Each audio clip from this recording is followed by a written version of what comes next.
নমস্কার সবাইকে। যারা যারা আমার এই ভিডিওটা দেখছেন, তো ভিডিওটা দেখুন, পুরো ভিডিওটা দেখবেন, টানবেন না ভিডিওটা প্লিজ।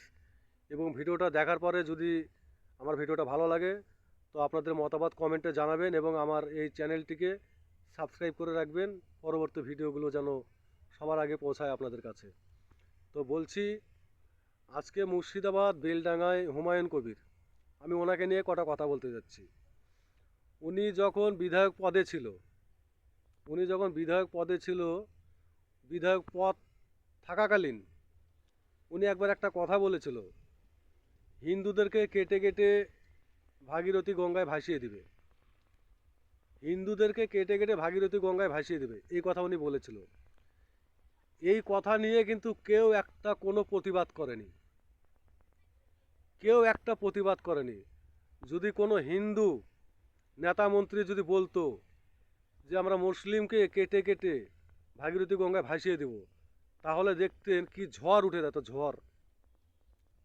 কি কথা ঠিক বললাম তো? ঝড় উঠে যেত। আজকে উনি হিন্দুদেরকে বলেছে কেটে কেটে ভাসিয়ে দিবে, তার জন্য কোনো প্রতিবাদ হয়নি, কিচ্ছু হয়নি। আচ্ছা, তারপরে ওনার বিধায়ক পদটা, যাই হোক, উনি এক মসজিদের ব্যাপার নিয়ে উনি বিধায়ক পদটা হারিয়েছে। তাও দেখবেন গাড়িতে এমএলএ ভোট লাগিয়ে উনি ঘুরে বেড়ায় সব জায়গায়। আবার দুদিন আগে উনি একটা কথা বলেছে যে মসজিদ তো হবেই, সে নামও দেবে বাবরি, বাবরি মসজিদই দিবে।